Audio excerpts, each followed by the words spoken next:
If you guys are sick of investing and you'd much rather just buy coins, I completely understand. I'll leave a link to my coin sponsor, MMAGAH, in the description. They are cheap, fast, and reliable. I highly recommend them. And if you use code HABER, you get yourself 5% off your order. Enjoy the video, lads. How's it going, lads? And welcome back to a brand new video. Now, in today's video, we've got FIFA 18 wants to watch video. These are my predicted wants to watch. They're not all of them. There's a few more that I've left off this list, but I couldn't make a list too big because I couldn't fit it in the Photoshop document. But we have a list of players that I think get wants to watches. Now, before we get into this video, just want to quickly state a couple of things. First of all, the ratings, I've just used FIFA 17 ratings. So if anyone, well, I am not even going to say if anyone, because I already know there's going to be that one guy that goes through this video, he doesn't listen to a word I say, he sees his favourite player in there, thinks that it's an awful rating, smashes a dislike and starts giving me shit in the comments. I already know it happens a lot. But these are not rating predictions. I've just taken the FIFA 17 ratings for now because I might do a few ratings predictions videos. I'm not entirely sure. But yeah, I've just gone with the FIFA 17 ratings predictions. And there's a few more, obviously, that I want on this list, but I can't put everyone on this list. It's more Premier League orientated just because that's the league that I watch the most. But it's got a few players from different leagues in as well. I'm very excited for FIFA 18, and the wants to watch items I think look incredible. So without further ado, let's get into it. So we all saw that EA released a video with the confirmed wants to watches with Lukaku, Lacazette, James Rodriguez, Bonucci and Douglas Costa. Yeah, EA don't know how to make a HD video apparently on Twitter. What is that? What is that? But that is what they released anyway. So we have some decent ones already. We don't know what the ratings are obviously, but we have some decent ones already. Now I compiled a list, should I say, of wants to watch items that I think are going to get wants to watches. I'm very excited for. A couple of them are from my favourite team. It's slightly biased and I do apologise, but it's here anyway, and we're going to jump straight into it. And the first one actually is Mohamed Salah, obviously moving from Roma to Liverpool this season. It's a great signing for Liverpool, and I think he definitely deserves a wants to watch item. Next one being Bernardo Silva. Obviously, he's moved from Monaco to Manchester City. Now, Manchester City have made a couple of signings from Monaco.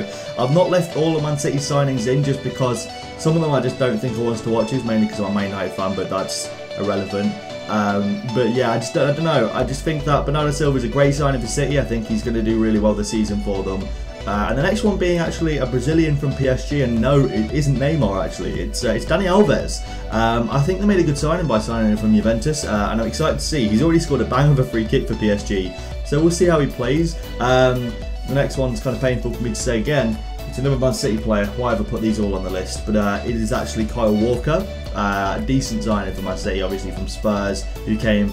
Did they come second last year? I can't believe that. I can't remember that. But yeah, I'm assuming. I think Spurs came second. I'm not entirely sure. Then we have obviously Neymar Jr., who is already a confirmed wants to watch. EA did confirm him on their Instagram, I believe. So yeah, that's a pretty decent signing for 200+ million euros or £1 million, like £250 million or something. What is going on? Like what is going on in the world of football now where Neymar's going for like $250 million? But anyway, the next one is quite possibly the best one out of all of these. It is Lindelof, possibly the best centre-back signing that we have seen so far. Pretty decent signing so far. Pretty decent being an operative word, I think, is a phenomenal signing. One of the best centre-backs in the world. Very excited to see him play.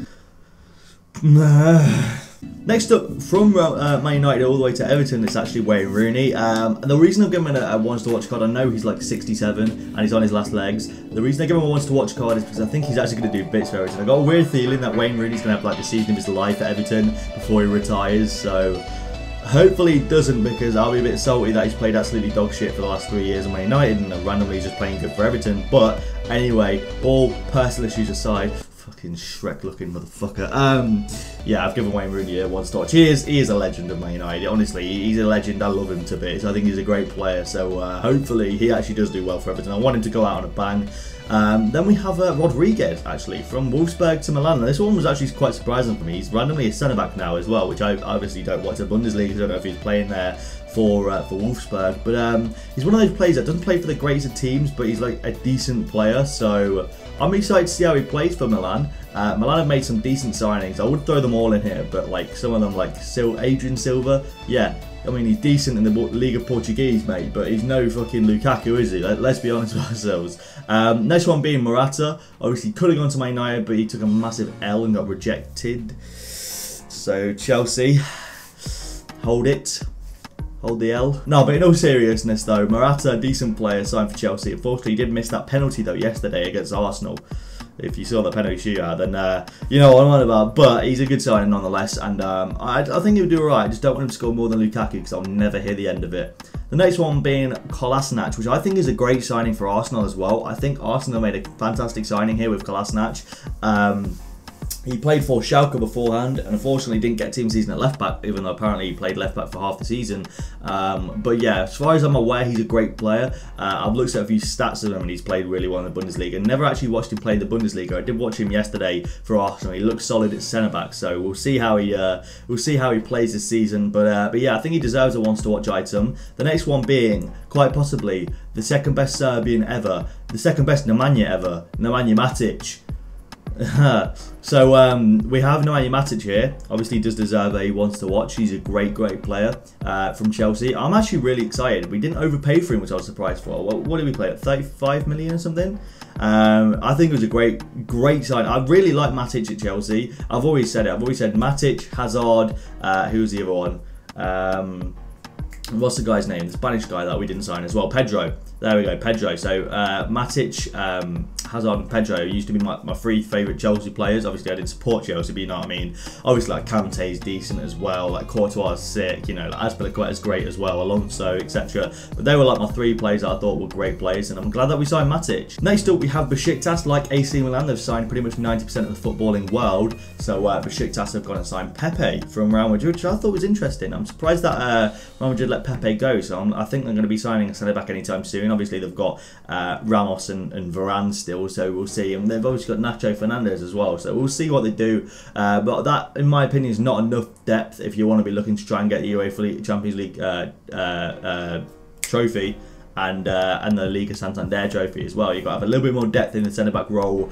But it's still a pretty decent signing. I think they also probably could do with a striker after they just let Morata go, because I mean Benzema's, you know, not the skinniest of people, so when he gets tired, who the fuck's going to come on for him? That's all I'm saying. Next up is actually Omar Toprak. I could have put in Dahoud, but I went with Toprak instead. Obviously Toprak being from Bayer Leverkusen, he's a decent player, Turkish lad, and I think he's actually going to do quite well at Dortmund. Obviously they've got rid of, I said obviously a lot for some reason. They got rid of Hummels last year, so we'll see how he does this year. He's looking like a late replacement for Hummels. Obviously they've got like Subasic, they've got Socrates, now they've got Toprak. Pretty decent centre-back role. And the last one is Chicharito going from Leverkusen to West Ham, which I am actually excited to see him back in the Premier League. I love Chicharito when he was at Man United. I thought he was a great little player. So we'll see how he plays at West Ham, and hopefully he does the business for him. But this is my ones to watch setup, really, my lineup, in my opinion, who I think is going to get ones to watches. Obviously you guys might have different opinions. Let me know down below. If you want a part 2 of this video with other players, then let me know in the comments down below as well. Thank you for watching this video, lads, and I'll see you lads later.